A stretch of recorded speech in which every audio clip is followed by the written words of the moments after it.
విశ్వాసము లేకుండా మాత్రం దేవుడు మనకి ఏ కార్యం కూడా చెయ్యడు, అసలు చేయడు. విశ్వాసము లేకుండా మనకి ఏ కార్యం కూడా మనము చూడలేము. విశ్వాసము మనకి లేకుండా ఉండడానికి కారణం ఏంటంటే, ఒకటి అనుమానము, రెండవది భయము. ఒకటి అనుమానము, రెండవది భయం. ఏంటి అనుమానం?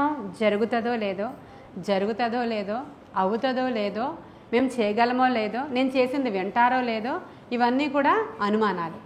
ఇక మనం భౌతికమైన మన కళ్ళతో చూస్తూ ఉన్నప్పుడు పరిస్థితులు కనబడతాయి మనకి. పరిస్థితులు కనిపించినప్పుడు, ఆ పరిస్థితులను చూసినప్పుడు ఏమవుతుంది? భయము కలుగుతుంది. ఇప్పుడు మీకు అర్థమవుతుంది నేను చెప్పేది. ఆ పరిస్థితులు చూసినప్పుడు మీకు భయము కలుగుతుంది. ఈ భయము తర్వాత అనుమానము, ఈ రెండు విశ్వాసానికి శత్రువులు. విశ్వాసము మనలో లేకుండా చేసేవి ఈ రెండు శత్రువులు. కాబట్టి ఏం చేయాలి? ఇప్పుడు ఈ రెండింటిని ఈరోజు ఏం చేయాలి? పారద్రోలాలి, వాటిని ఎదిరించాలి. వాటిని ఎదిరించి భయము లేకుండా, ఫస్ట్ మనము భయము లేకుండా దేవుని యందు మనము విశ్వాసము నిలపాలన్నమాట. ఇప్పుడు మనకి ఎగ్జాంపుల్ ఎవరు ఇక్కడ ఈ విషయం నేను చెప్పడానికి మనకి ఉదాహరణ ఎవరంటే, మత్తయి సువార్త 14వ అధ్యాయము 25 నుంచి చూద్దామే. రాత్రి 4వ జామున ఆయన సముద్రము మీద నడుచుచు వారి యొద్దకు వచ్చాను. ఆయన సముద్రము మీద నడుచుట శిష్యులు చూచి తొందరపడి భూతమని చెప్పుకొని భయము చేత కేకలు వేశారు. వెంటనే యేసు ధైర్యము తెచ్చుకొనుడి, నేనే, భయపడకుడని వారితో చెప్పగా, పేతురు, ప్రభువా, నీవే అయితే నీళ్ల మీద నడిచి నీ యొద్దకు వచ్చుటకు నాకు సెలమిమ్మని ఆయనతో అనెను. ఆయన రమ్మనగానే పేతురు దోణి దిగి యేసునొద్దకు వెళ్ళుటకు నీళ్ల మీద నడిచెను. కానీ గాలిని చూచి భయపడి మునిగిపోసాగి, ప్రభువా, నన్ను రక్షించుమని కేకలు వేశాను. వెంటనే యేసు చెయ్యి చాపి అతన్ని పట్టుకుని ఏమన్నారు? అల్ప విశ్వాసి, ఎందుకు సందేహపడితివని అతనితో.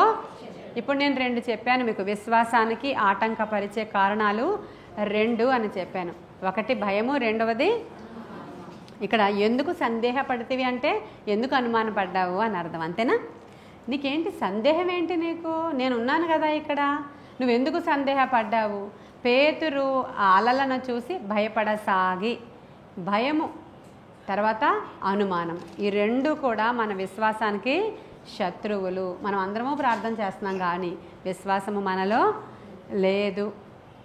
ఉంది అనుకుంటున్నాం అనేక సందర్భాల్లో. విశ్వాసము లేని ప్రార్థన ఎలా ఉంటుందంటే భయముతో కూడినదై ఉంటుంది, అనుమానముతో కూడినదై ఉంటుంది. అప్పుడు ప్రార్థన ఎలా వస్తుందంటే కొంచెం సేపు సనుగుడు, కొంచెం సేపు గొణుగుడు, కొంచెం సేపు స్తుతి, కొంచెం సేపు భయము.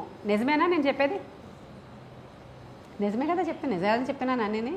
కొంచెం సేపు మనకి స్తుతిస్తామండి, మళ్ళీ భయం వేస్తుంది మనకి. జరుగుతుందా లేదా, ఎన్ని రోజుల నుంచి చేస్తున్నానో, ఏమవుతుందో, ఇంకింతలే ప్రభా, ఏం చేయను, ఆ సమస్యను చూసావా ఎంత ఉందో, వాళ్ళు రేపొద్దున వాళ్ళ ముందు నాకు అవమానం కదా ప్రభా, సనుగుడు అవమానం కదా ప్రభా, మా పిల్లలు ఇలా ఉంటే ఎలా ప్రభా, అది అలా ఇది ఇలా ఇవన్నీ కూడా ఏంటి, మనం ఏం చేస్తున్నాం? ఆ విసుగుపోయి సణుక్కుంటూ ఇది అది మాట్లాడేస్తూ దేవుడికి చెప్పాలా? ఇవన్నీ చెప్పాల్సిన అవసరత మనకి అసలు లేదు. నీకేం కావాలోనే చెప్పాలి ఆయనకి. ప్రభువా, ఇదిగో నాకు ఈ సమస్య ఉంది, దాని నుంచి విడిపించడానికి నీవు సమర్థుడవని నేను నమ్ముతున్నాను. విశ్వాసానికి అసలు మూల కారణం ఏంటంటే దేవుని యొక్క శక్తిని నువ్వు నమ్మడం.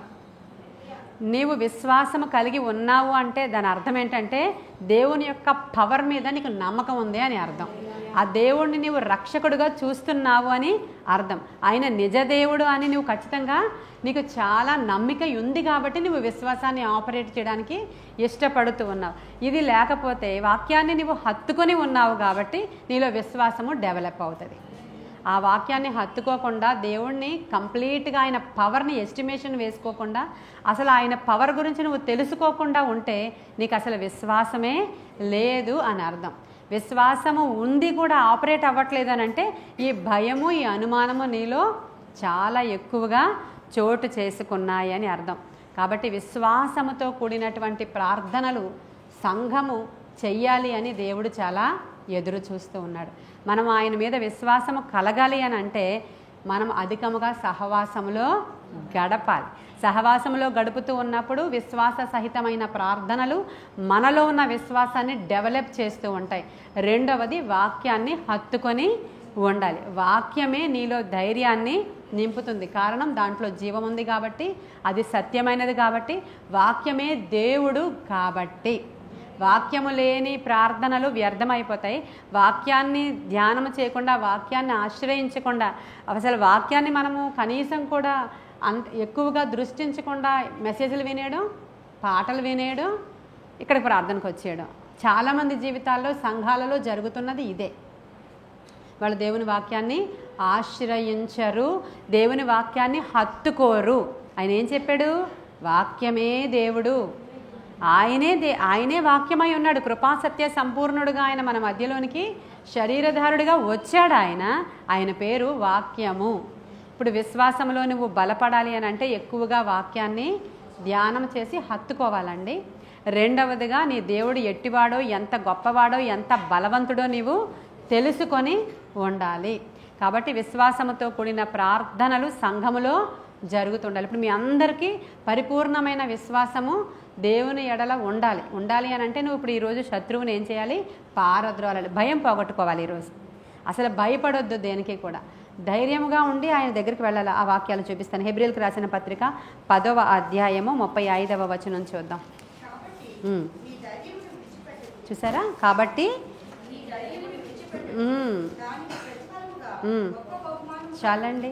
మీరు ధైర్యాన్ని అసలు విడిచిపెట్టొద్దు. మీరు దానికి ప్రతిఫలంగా మీకు ఏం కలుగుతుంది? గొప్ప బహుమానం. హల్లెలూయా! ఎంత బాగుందో చూసారా ఈ మాట. మీకు భయము అసలు కలగకూడదు మీ జీవితంలో. మీరు ధైర్యాన్ని విడిచిపెట్టొద్దు. లాస్ట్ వరకు కూడా ధైర్యంగానే పోరాడండి, ధైర్యంగానే ఉండండి. ఎలాంటి శ్రమలు ఎదురుగా వచ్చినా మీరు బీ బ్రేవ్ అంటున్నాడు ఆయన. కాబట్టి మీరు ధైర్యాన్ని విడిచిపెట్టకుడి, దానికి మీకు గొప్ప ప్రతిఫలము.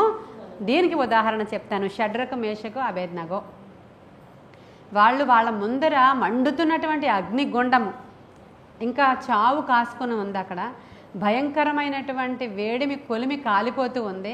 రాజు ఆజ్ఞ అక్కడ జారీ అయిపోయింది. ఇప్పుడు వీళ్ళకి పరీక్షా సమయం ఇది.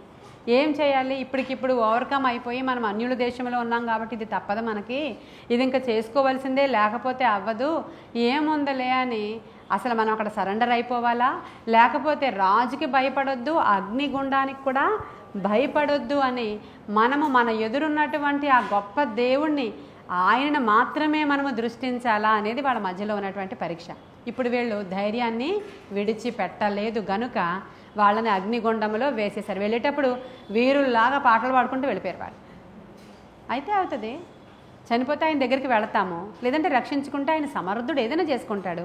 అంతే తప్ప మా జీవితకాలంలో మేము ఒక యూదులుగా ఉండి మేము దేనికి రొక్కము, వాళ్ళ ధైర్యానికి ఇవ్వచ్చండి. ధైర్యము కలిగి ముందుకు వెళ్ళిపోతేనట వాళ్ళ దేవుడు వాళ్ళతో 4వ వాడిగా అగ్నిగుండంలోనికి వచ్చేసాడంట. బయటకు వచ్చినప్పుడు రాజు దగ్గర నుంచి ఎన్ని బహుమానాలు వచ్చాయంటే, హల్లెలూయా! వీరి దేవుడు పూజ్యనీయుడు, వీరి దేవుడే గొప్పవాడు, షడ్రకు, మేషకు, అబేద్నగోల దేవుడే నిజమైన దేవుడు. బహుమానం వచ్చిందా లేదా? ఈ మాట కరెక్టేనా? మీరు ధైర్యం విడిచిపెట్టకుడి, ప్రతిఫలముగా మీకు బహుమానం వస్తుంది, మీకు అవమానం రాదు. ధైర్యముగా ఉండండి అని ప్రభు చెప్తున్నాడు. ఈరోజు మనము ధైర్యం తెచ్చుకుందాము. భయమును, అనుమానమును విడిచిపెట్టేస్తున్నాము. వాక్యాన్ని హత్తుకుని జీవించే నూతన మార్గంలో మరొకసారి ఎంటర్ అవుతున్నారు. తరువాత సహవాసములో మీరు ప్రార్థన ధైర్యాన్ని మీరు అంటే సహవాసములో ఉంటున్నప్పుడు మీకు ఫెయిత్ డెవలప్ అవుతుంది, విశ్వాసము డెవలప్ అవుతుంది. ఇక్కడ వచ్చిన వాళ్ళు కొంతమంది చెప్తారు, ఇక్కడ కూర్చున్నంతసేపు నాకు బాగుంటుందండి, ధైర్యంగా ఉంటుందండి, మళ్ళీ ఇంటికి వెళ్ళాక నేను నీరసం అయిపోతున్నానంటే ఇంటి దగ్గర నువ్వు ఇంకా అట్మాస్ఫియర్ని నువ్వు మార్చుకోలేదు, నువ్వే మార్చుకోలేదు. ఇక్కడ నుంచి తీసుకెళ్ళినటువంటి దేవుని ప్రసన్నతని నువ్వు ఇక్కడే వదిలేసి వెళ్ళిపోతున్నావు. నువ్వు వెళ్ళేటప్పుడు నిస్సారంగా వెళుతున్నావు. నువ్వు నీతో పాటు దేవుని యొక్క శక్తిని ఇంటికి తీసుకుని వెళ్ళు. అక్కడ కూడా నువ్వు దేవుని వాక్యాన్ని ధ్యానించు. ఈరోజు విన్నదంతా ధ్యానించు, స్తుతించు, ధైర్యం తెచ్చేసుకో. నీకు ధైర్యం వచ్చేస్తే ఫస్ట్ అనుమానం లేకుండా ఉంటే నువ్వు జయిస్తావు. అందుకనే ప్రభు ఏమంటున్నాడంటే, ఎందుకు నువ్వు అంత భయపడిపోయావు పేతురు? అలలను ఎవరు చూడమన్నారు నీకు? నన్ను కదా నువ్వు చూడాల్సిందే. అంటే ప్రభు ఏం చెప్తున్నాడు ఈరోజు? సమస్యలను ఎవరు చూడమంటున్నారు? మీకు సమస్యలు ఉంటాయి. నిజమైనటువంటి విశ్వాసం ఏం చేస్తాడంట? మన భౌతికమైన కనులను మూసుకొని ఆత్మ సంబంధమైన కనులను తెరిచేవాడే విశ్వాసి. భౌతికంగా కనిపించేటువంటి కనులు నువ్వేం చేయాలి? మూత వేయాలి, ఆ సమస్యలను చూడకుండా. ఇప్పుడు నీకు ఆత్మ కనులను నీవు తెరవాలి. అప్పుడు నీలో విశ్వాసము చాలా డెవలప్ అయ్యి మనము గొప్ప ప్రార్థనా వీరులను చూస్తామన్నమాట. ఇక్కడ మండుతూ మండించేటువంటి విశ్వాస వీరుల జాబితా ఇక్కడ తయారవుతుంది అన్నమాట. అప్పుడు మనం విశ్వాస వీరుల జాబితా హెబ్రీలు రాసిన పత్రిక దగ్గరికి వెళ్ళిపోయి అలా గిద్యోనును చూసావా, బారాకును చూసావా, అంత మాత్రమే కాదు చూసావా చూసావా చూసావా అని దేవుడు మనతో మాట్లాడడం మొదలు పెడతాడు అనమాట. విశ్వాస వీరుల జాబితాను మనకు దేవుడు చూపిస్తాడు. ఆ పట్టిని దేవుడు తీసుకొచ్చి చూపిస్తాడు. మనం అందరం కూడా మార్చబడిపోయి ఈ స్థలం అంతా ఒక హెవెన్ లాగా, అవునా కదా, పరలోకము కింద మార్చబడిపోద్ది. ఎవరుంటారు పరలోకంలో? విశ్వాస వీరులు ఉంటారు. పిరికి వారు ఎక్కడుంటారు? నరకాగ్ని. రాయబడి ఉంది ప్రకటన గ్రంథం లాస్ట్లో.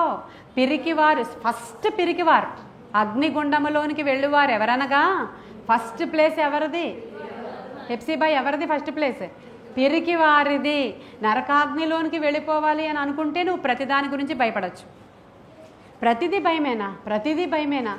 నుంచుంటే భయమే, కూర్చుంటే భయమే, ఏమవుతుందో భయమే, ఏం జరుగుతుందో భయమే. మరి ఇంకెందుకండి మన దేవుణ్ణి మనం నమ్ముకోవడం. సీజర్ అనే రాజు రోము పట్టణం అట ముందు తుప్పలతోనూ ఆ పుట్టలతోనూ మరి ఇంకా ముళ్ళతోనూ అలాగున్నటువంటి ప్రాంతాన్ని సీజర్ అనేటువంటి రాజు రాతి అంటే ఆ ముళ్ళ ప్రాంతాన్ని తీసివేసి పాలరాతి భవనంగా మార్చాడంట ఆయన.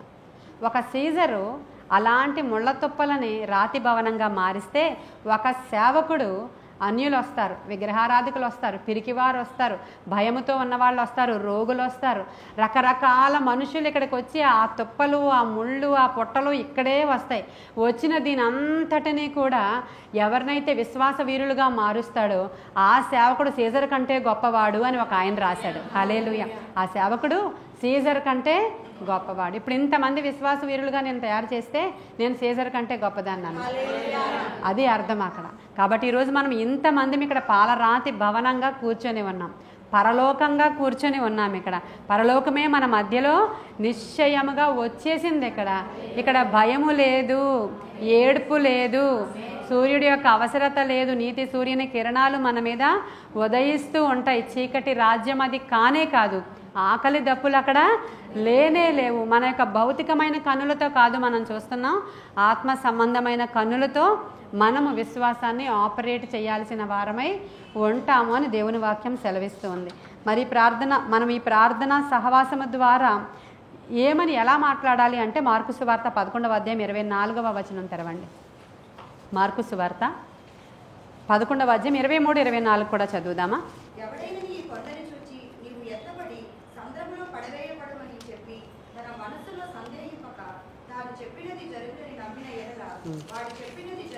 చూడండి, మనస్సులో సందేహింపక. మనస్సులో మీరు అసలు సందేహము అనుమానము పెట్టుకోవద్దు ఈ రోజు నుంచి. అది పోవాలి అని అంటే ఇప్పుడు మనం ఆఖరణ ప్రార్థన చేసుకుందాం. మాకు భయము కానీ అనుమానము కానీ మాకు ఈరోజు వద్దు, దానిని మేము శత్రువుగా భావిస్తున్నాము, దాన్ని రోజు మేము పారద్రోలాలని ఆశపడుతున్నాము. పిరికి వారు దేవుని రాజ్యంలో ప్రవేశించరు. దేని విషయమైన పిరికి కూడా మనకు ఉండడానికి అస్సలు వీల్లేదు. ఎందుకంటే మన దేవుడు మన పక్షముగా ఉన్నాడు. ఆయన సమస్తము చేయడానికి శక్తి. ఎవడైనా కూడా సందేహింపకుండా ఈ కొండను చూసి నువ్వు వెళ్ళి సముద్రంలో పడు అంటే పడిపోద్ది అంటది. అంటే అంతటి విశ్వాసము మనలో ఉండాలని ఆయన కోరుకుంటున్నారు. ఆ తర్వాత 24వ వచనం దగ్గరికి వచ్చేటప్పటికల్లా, అందుచేత ప్రార్థన చేయనప్పుడు మీరు అడుగుచున్న వాటినెల్లా పొంది ఉన్నామని నమ్ముడి. అప్పుడు హల్లెలూయా, పొంది ఉన్నామని నమ్మాలంట.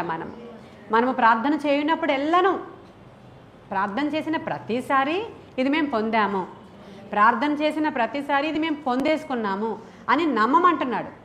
అలాగ మనకి నమ్మి విశ్వాసం ఉంచి ప్రార్థన చేయమంటున్నాడు తప్ప మొండిగా అది ప్రతిదీ కూడా ఇంకా మొండితనంగా తీసుకొని అది జరిగిపోయింది అంతే, అది అయిపోయింది అంతే, అలాగ మనకి ఒక ఊతపదంలా మాత్రం చెప్పొద్దు.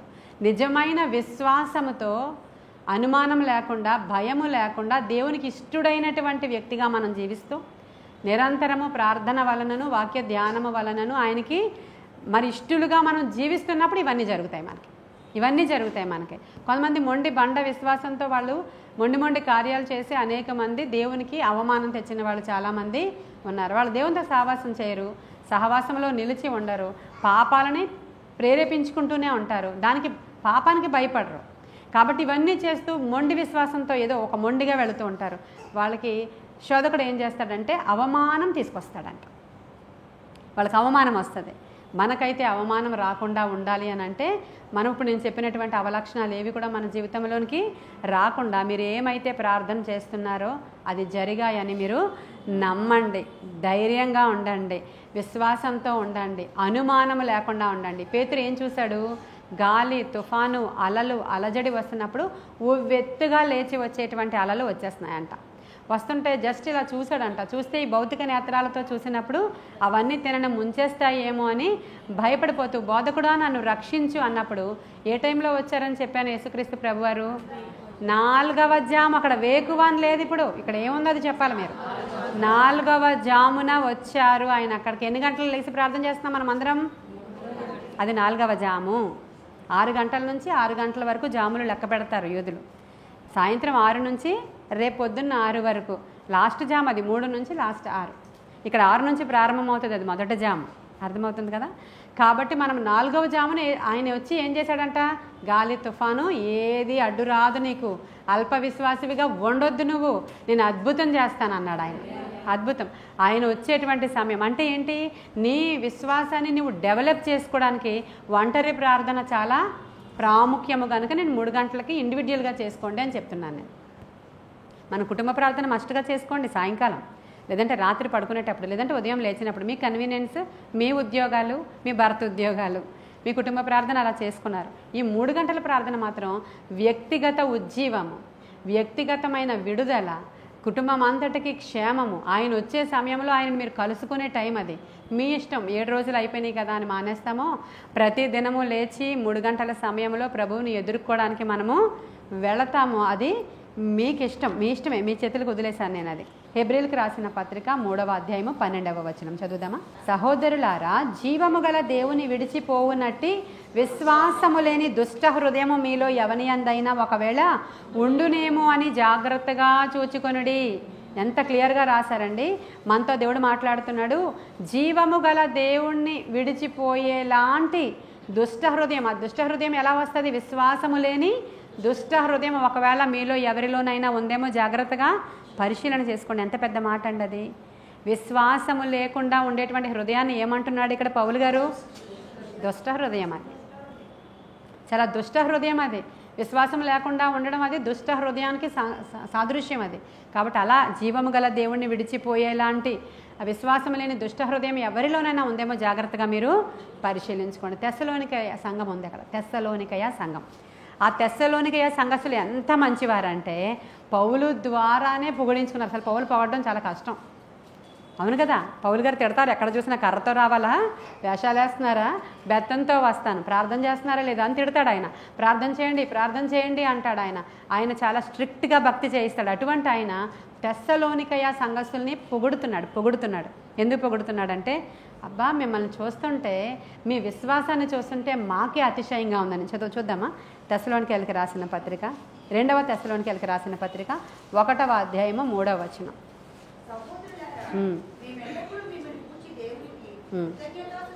మేము ఎల్లప్పుడూ మిమ్మల్ని గురించి దేవునికి మేము కృతజ్ఞతాస్తుతులు చెల్లిస్తున్నాం.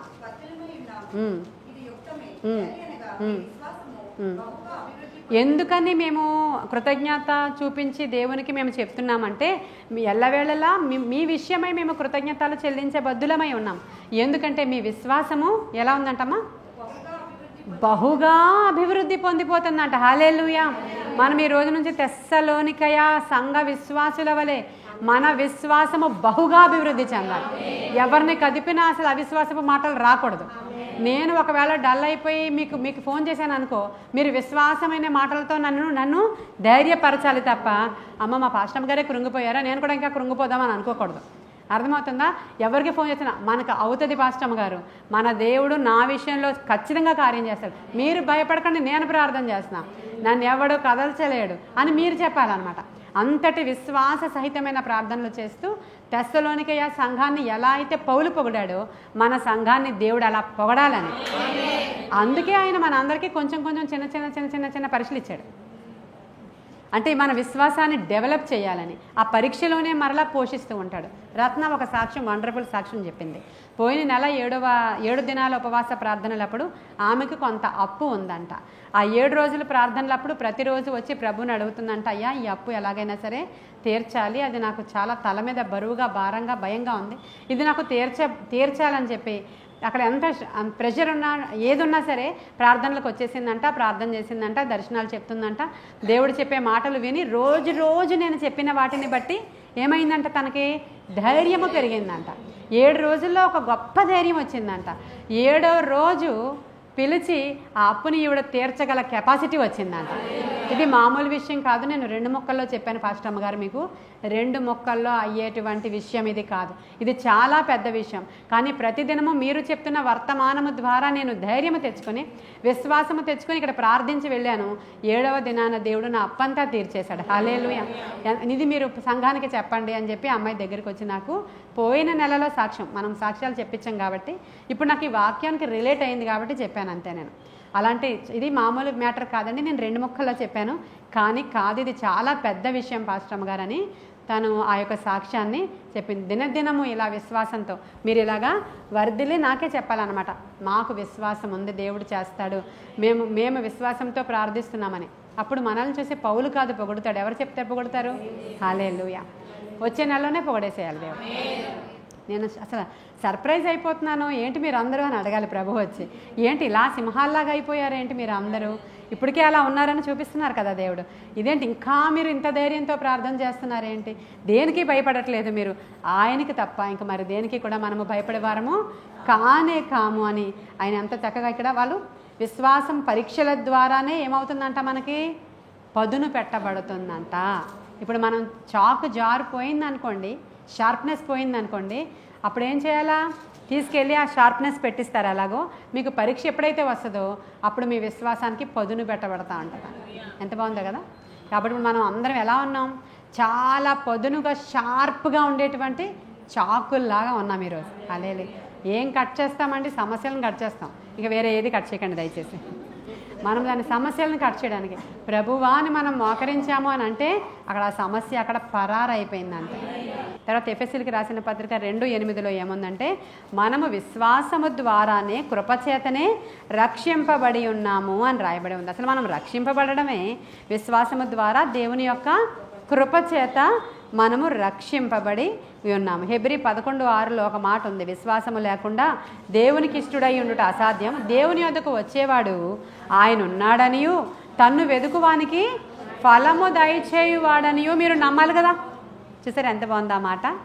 దేవుని యొద్దకు వచ్చేవాడట ఆయన ఉన్నాడనియు ఆయనను వెదికే వారికి ఫలము దయచేయువాడని మీకు తెలియాలి కదా, నమ్మాలి కదా మీరు. అలా నమ్మినప్పుడు ఖచ్చితంగా ఆయన మీకు ఫలము అనుగ్రహిస్తాడు అంతే.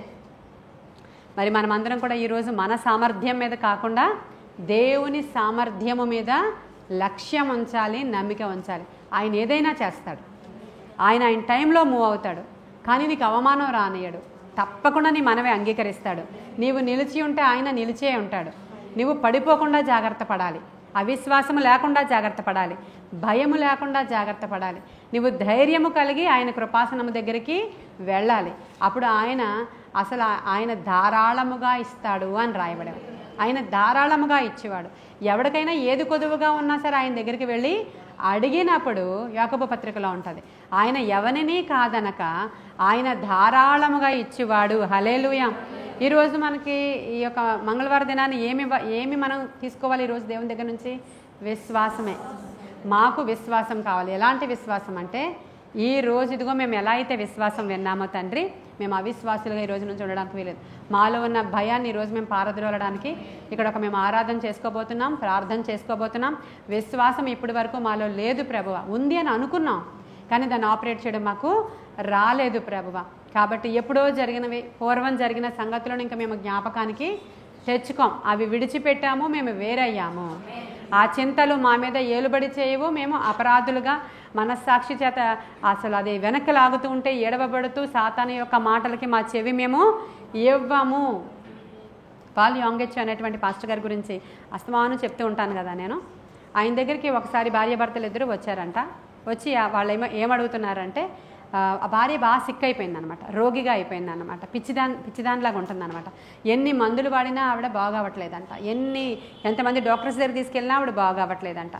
ఆయన చాలా ధనవంతుడు, అయితే ఆవిడ చాలా సౌందర్యవతి, అతను కూడా చాలా సౌందర్యవంతుడే, ఇద్దరు మంచిగా ఉన్నారు, మంచి యంగ్ కపుల్ వాళ్ళు.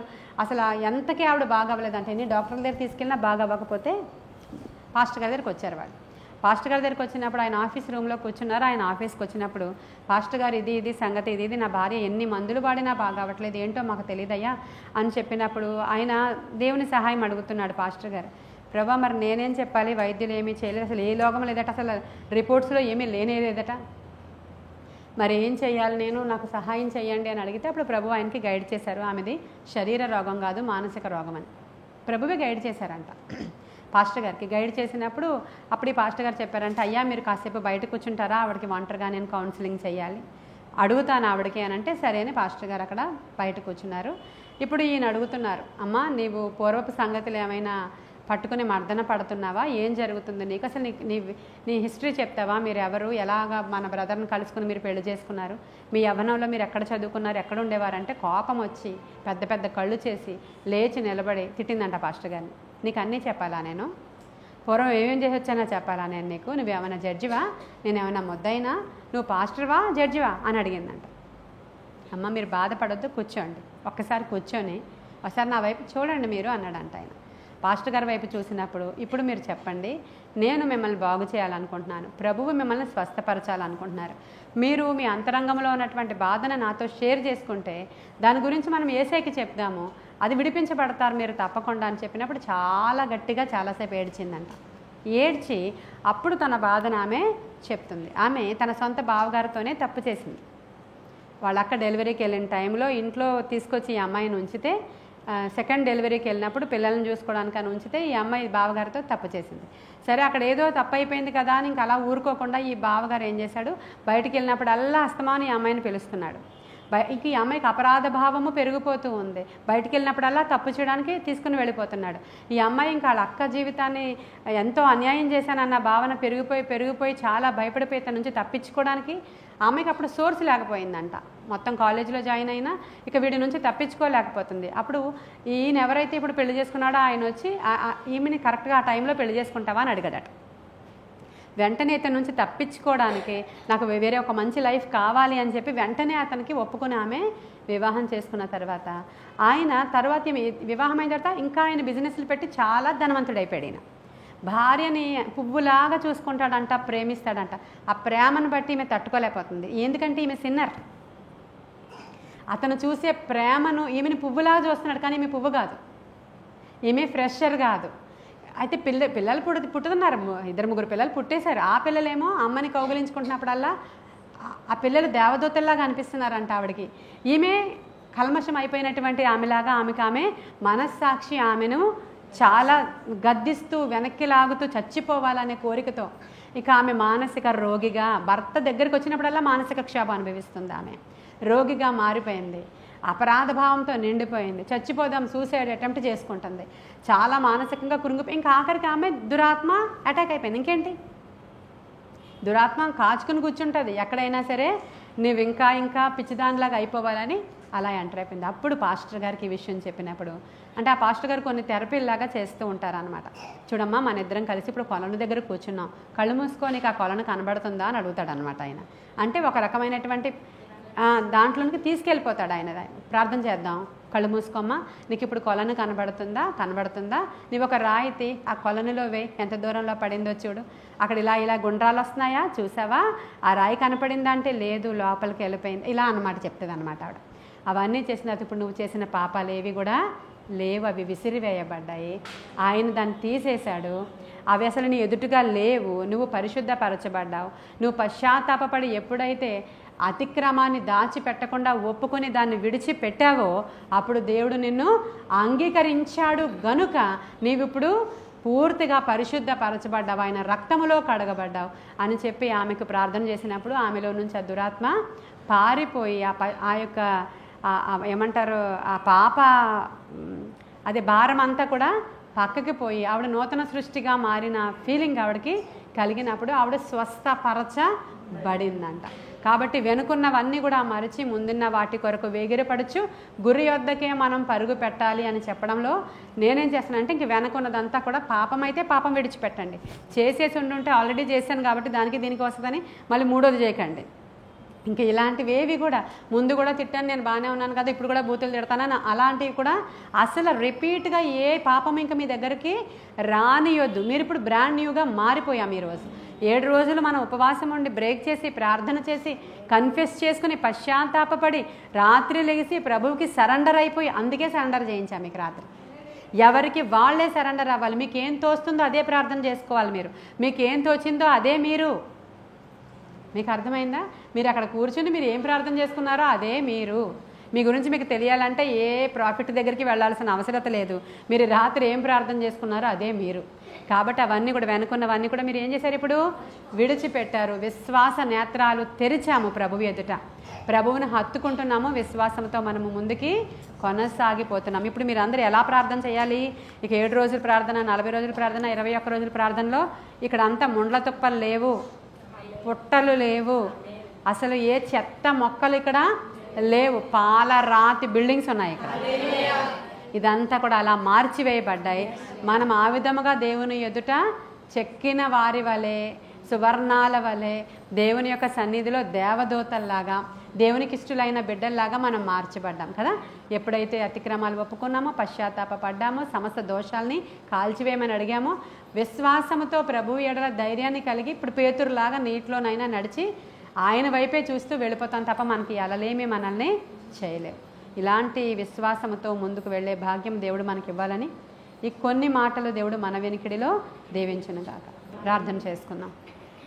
మహాపరిశుద్ధుడైన తండ్రి, మహోన్నతుడైన దేవానికి వందనాలు నాయన. ప్రతి విధమైన భవిష్యత్తు గూర్చిన భయము నాయన, ఎదురుగా మేము చూస్తున్న సమస్యలు గూర్చినటువంటి భయము, అల్లకల్లోల పరిస్థితులను చూస్తున్నప్పుడు ఇవేవి కూడా మా జీవితాల్లో ఏలుబడి చేయకుండా నజరేయుడైన యేసు నామములో నాయన భయాలన్నిటినీ ఈరోజు మేము విసర్జిస్తూ ఉన్నామని, వాటిని పారద్రోలుతూ ఉన్నాము, వాటిని తరిమివేస్తూ ఉన్నాము నాయన. వాటిని మేము అసలు పట్టించుకోవట్లేదు ప్రభా, ఎందుకంటే మా దేవుడు వాటన్నిటికీ అతీతుడని.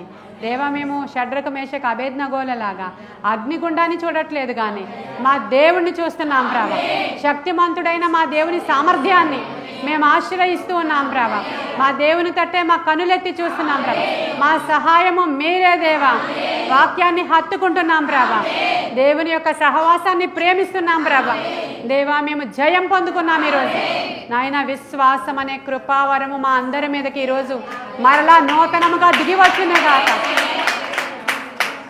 ప్రార్థన చేయడానికి ఉపక్రమించినప్పుడు మొదట విశ్వాసము మా హృదయంలో నింపుకుంటున్నాం ప్రభా. ఊపిరి కాదు, విశ్వాసాన్ని పీల్చుకుంటున్నాం ప్రభువా. అప్పుడే అక్కడ మోకరిస్తున్నాం ప్రభా. మేము అలాంటి కృప నాకు మాకు వినుచున్న వారందరికీ ఈరోజు అనుగ్రహించమని, దిగజారిన స్థితిలో భయముతో అనుమానముతో ఉన్నటువంటి ప్రతి బిడ్డలో నుంచి ఆ అనుమానపు దురాత్మ బయటికి పారిపోవనుగా, ఆ సణుగుడు సంశయాలు కాల్చివేయబడనుగా, గొప్ప కార్యాలు మా జీవితంలో జరుగునుగా, గొప్ప కృప మమ్మల్ని ఆవరించునుగాక. ఆశ్చర్య కార్యాలు జరిగించి మీరు మహిమ పొందుకోమని నీ కృపగల హస్తానికి కూడి ఉన్న మమ్మల్ని అప్పగించుకుంటూ యేసయ్య శ్రేష్ఠ నామంలో అడుగుచున్నాము తండ్రి. God bless.